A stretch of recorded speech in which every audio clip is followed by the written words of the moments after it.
Ooh, goodness, have we had a week or two, huh? Listen, we don't talk too much religion on here, and we don't talk politics on here. We try to keep it neutral. What we do talk about is feeling uninspired, like in this episode. So if you're interested, hang out with me. I don't even know if you'll find this because of the news taking over, and most little people like me, we get shadow banned and crazy. Let me tell you a story real quick. I was just telling Cass this. Sorry she's not here today because she really makes these podcasts so much greater. So I have a milestone birthday coming up, so I'm looking for sequins or something with like glitter or something. So they already have their shirts. We're all going out the weekend of my birthday, and we're going to do like shiny disco balls. Picture that, right? We want to be noticed on the streets and have some fun. Okay. Not a hoe. So a couple weeks ago, so in September, even in August, I was looking for an outfit, and I was looking up sequins gold one piece, and I was finding so many cute things. And I thought to myself, okay, I'll buy them in a couple weeks. You know how you do that? You kind of search and you know that they're there, so you're comfortable and going, okay, I'm going to buy them in a couple weeks. So yesterday, I was just telling Cass this today. Yesterday, I went back onto Amazon and I thought, okay, I'm gonna get it now. It's time. You know, birthday's next month, and we're gonna be going out next month. I want to make sure I'm ready. So I start to look up, you know, one piece gold, what I wanted. And it is now showing me thin material, things with 2 stars, because it's all about Halloween costumes. And it's like cheaper material, inexpensive. It's all about that now. So we're in the season of, they think people are looking for costumes, which is fine because we are dressing up. But for my birthday weekend, it's fancy. It's glitter. It's sparkles. It's sequins. It's fun stuff like that. But I can't find it even with the words that I used to search. I went into my search history. It brings up something else. It kept bringing up 5 or 6 different types of outfits that had not great reviews. And people were saying, perfect for the Halloween costume. It's really thin, so you can only wear it once. It's this and that. And I was just like, why didn't I buy the stuff 3 weeks ago? So that's what I'm talking about. If you don't know what like shadow banned is, it's kind of like that, but on socials. Like, for example, I'm trying to find something that I could see 2 weeks ago, but because of everything that's going on in this world and that we're getting into the holidays now, maybe Amazon is saying, no, she probably wants this for a costume because this is usually about the time she starts looking, but it's not. So I can't find what I was looking for. So on socials, when you get shadow banned, the news and the algorithms want you to see what they want you to see. So us little companies, like I only have 12,000 followers on Facebook compared to people that might have millions, like news broadcasters, they're the ones that go through. So we get lost. Fortunately, I did have a couple posts sneak through and people were able to laugh and have a good time, but nothing like how we normally do. Anyways, with that being said, and with totally acknowledging the fact that things are a little crazy right now in the world. Okay, I'm acknowledging it, just so you know. But what I want to talk about is the past couple days of how I just have felt defeated, uninspired, feeling like I haven't really done anything, and trying to remember where I was 4 years ago, 5 years ago, and why I decided to start podcasts and why I decided to write and why did I decide to just be an artist in what I am. So I was talking to my mom last week, and I've always painted, I've always drawn, I've always done crafts. And so now my next thing that I'm doing now is that I'm writing and I'm recording and doing some fun stuff with Cass. You know, we have the Clopen Effect. We have Anxiety Makes Me Poop. My first book is, you know, if someone buys it every day, it's amazing. But all of that has kind of slowed down a little bit because, of course, life gets in the way, right? And for people too. So I understand it. But when your efforts feel like nothing, or when you have moments where you feel uninspired, like yesterday, today, all I wanted to do was go to bed. I was like, it's not going to matter anyways. The numbers aren't going to change no matter what I do. You know, no matter what effort I put into it, it might not be making a difference. I'm not seeing the podcast numbers. They're staying green, which means month over month, week over week, we still have more listeners. We still have more downloads, but not what I want to see after 4 years. I feel like if you have a very popular podcast, it's because you are popular. We're like little small town nobodies. But that's okay. See, you can tell by my attitude right now that I'm having a rough time. But that's why I put the microphone in front of me, because you know what? There might be someone else having a rough time listening right now, and they're like, oh my God, I know exactly what she's feeling. So here we are. Let's just talk about it. All right? Let's just be friends and talk about it. Maybe you have a project, a goal. Maybe you're just managing life and it feels like you're just standing still. That's how I felt yesterday. I know that feeling. Like I said, 4 years of podcasting, creating content, writing books. I'm not rich yet off of it. We have memberships. Thank you so much for that. I have people that buy my books. Thank you so much for reading them. I have people that give me 5 stars. Thank you so much. Truly appreciate it. I think what spiraled this yesterday was that I went on YouTube and I had really put an effort into one of the episodes. I had done a lot of research. I'm not talking ChatGPT. I'm talking research, like asked the questions, took a poll from friends and did it and then recorded it. And it was only one person, but they gave me a thumbs down on the video. And I was like, ugh. I hated it. And when you're public out there, it happens. I got a 1 star on one of my books and someone, put this is a nothing book. Okay, well, I'm glad that you didn't have the life that I had. I'm glad you're happy.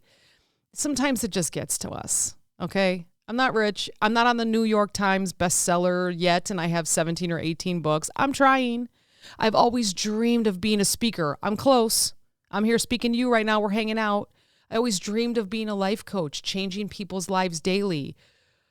Sometimes it just feels like, again, like I'm just standing in the same place. If that's relatable, let's hang out a little bit longer, okay?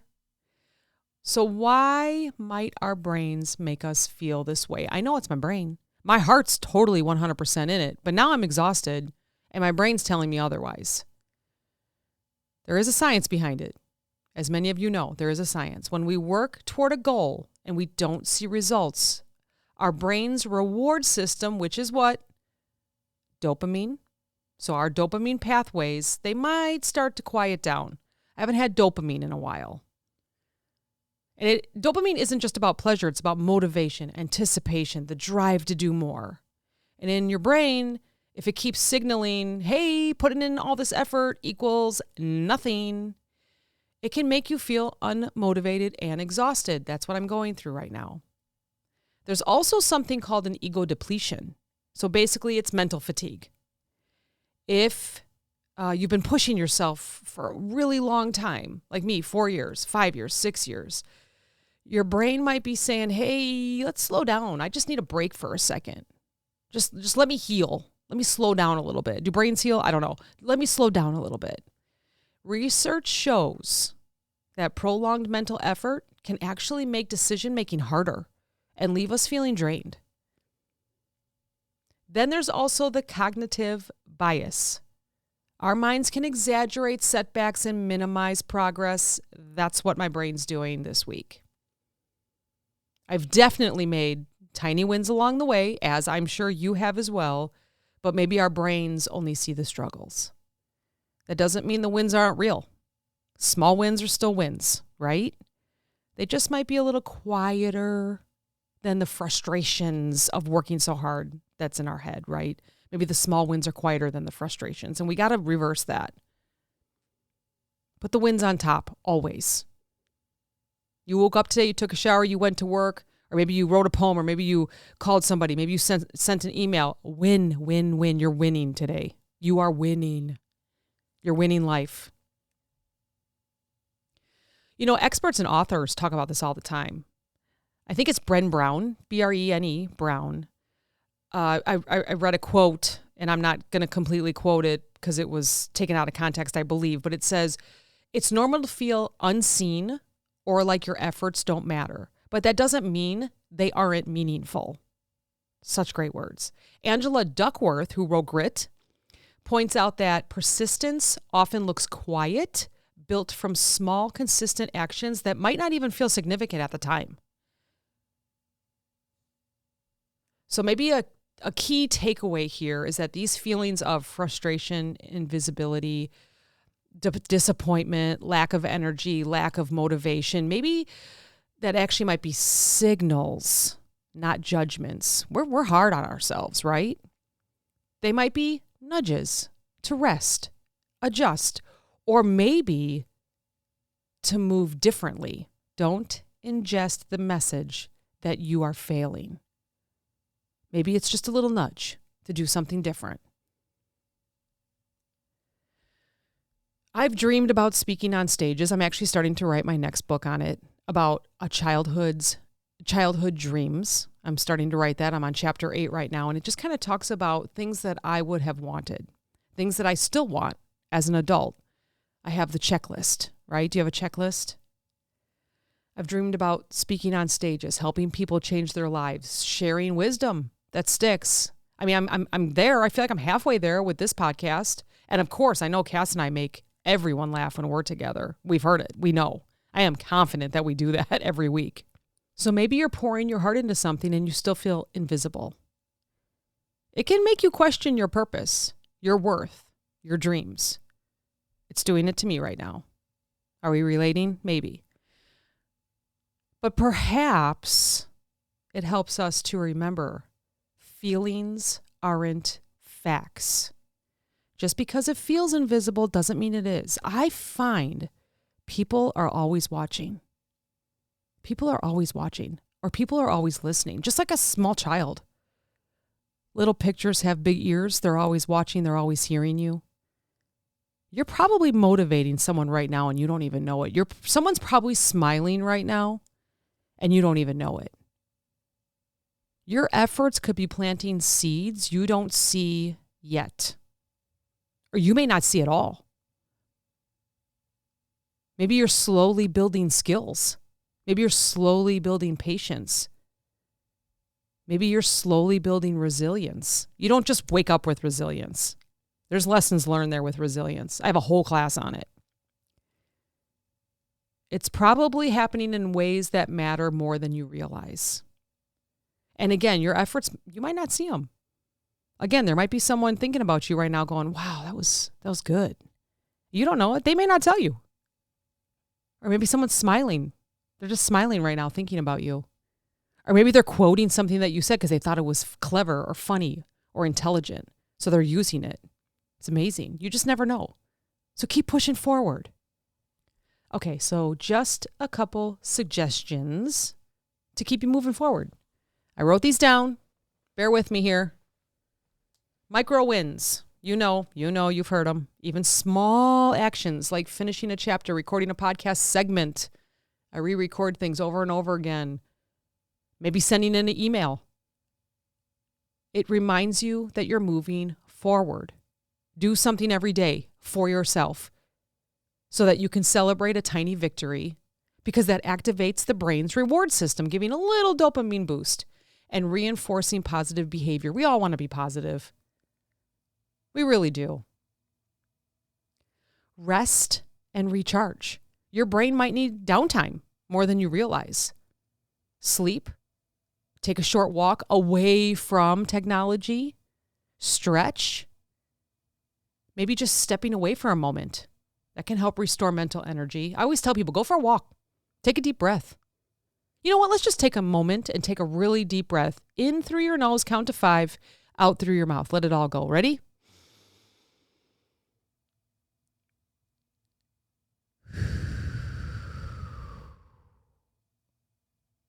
Studies show that taking breaks after prolonged effort improves decision-making, creativity, emotional well-being, physical well-being, taking walks, get that blood going. Maybe it's time to reframe your effort. Instead of focusing only on results, which I do, I'm terrible. You know what? I'm searching for the feeling that I say, holy cow, I did it. And I haven't felt that in a while. Like when we first started the podcast and we released our first episode for both podcasts, I thought, holy cow, that's awesome. But that was 2 years ago and 4 years ago. Or I cried last year, New Year's, that I published my book. I got the little email from Amazon that said, congratulations. And right in front of my husband, I started crying. It's like, yes. I haven't felt that in a while, though. I'm ready. I'm ready for another dopamine boost, if you will. But maybe I have to reframe my effort. Maybe you do too. Maybe we have to learn patience, resilience, problem solving, the courage. Maybe we got to learn courage to keep going. These small gains are actually progress. They can bring dopamine too. You can be proud of yourself. Share your feelings with someone if you need to. Go to someone you trust. Life coach, therapist, best friend, parent. Anyone that you can voice your struggles, and then maybe they can gently lighten the emotional load for you just by listening. Sometimes you just need to listen. Reconnect with your why. I feel like this one is the most important because I think we forget the whys. Like, do you ever just go, why am I doing this? Why am I here? What is this for? I feel like this one is probably the most important. Maybe remind yourself why you started in the first place. Was it to inspire? Was it to create? Was it to help others? Was it to help yourself and your family? Was it to better yourself? Try to remember your purpose from the beginning. It might reignite motivation. Notice unexpected impacts. Your work, I just know it. I'm confident that your work, your lifestyle, your positive attitude, it's already helping someone else. I just know it. I can feel it. If you're listening to this episode or you're a follower of this podcast, I feel like you are someone that has work that's already being seen, even if you don't know it. Like for me, a podcast listener could feel comforted, or they could be laughing with us, or a book reader can be inspired, or just a small action that you took can ripple in ways that you may not see ever. They're always watching. People are always watching in a good way, especially when you're a positive, caring person and a good person. Practice gratitude, even the small things. A supportive comment, a quiet moment, a laugh. I was just talking to my husband about this last week. We know that we're all hard workers. We don't need someone to tell us, but you know what? Sometimes it feels good to hear it. So what I have also noticed is that I share gratitude with others, even if it's just a great work, or I just point something out at a store. Like, those pants are so great. Like, there was a woman that had these flowered pants on. They were the coolest pants I had ever seen. And her cheeks kind of turned red, and she looked at me and she was like, oh my gosh, thanks. And it made me feel good that she felt good. So it comes full circle. It's nice to hear gratitude, but it's also nice to give it too. It's a good feeling. Focusing on what's positive can balance the heaviness of feeling stuck. Go give someone some praise. Even if it's hard. It's hard for me. I'm not very good. I'm not very good at giving my husband praise. I have really worked on it these past few years while I was in school and taking classes. And it really makes a difference. Let me tell you. A confident man, that's a good man. Just putting it out there. Experiment and explore. Try small changes in your approach, maybe in your topics. Maybe you got to rewrite that outline. Maybe you got to rewrite the formats, because those might uncover inspiration that you didn't even know was there. You ever do that, where you start to do something and then maybe something triggers it, like maybe something someone said and you go, oh, why didn't I even think of that? Yes, absolutely. That's what I'm doing. Right? Tiny experiments unlock motivation in many surprising ways sometimes. If you're feeling like your efforts don't matter, if you're feeling heavy on the mind, they might make you feel you're feeling invisible. Okay, these feelings are making you feel invisible. You're feeling shadow banned, if you will. I'm putting that in quotes. Maybe it helps to remember your efforts aren't wasted. Remember the why. What are your dreams? What are you working towards? What do you care for? It all matters, even if the world doesn't see it yet. Thanks for listening. Talk to you next time.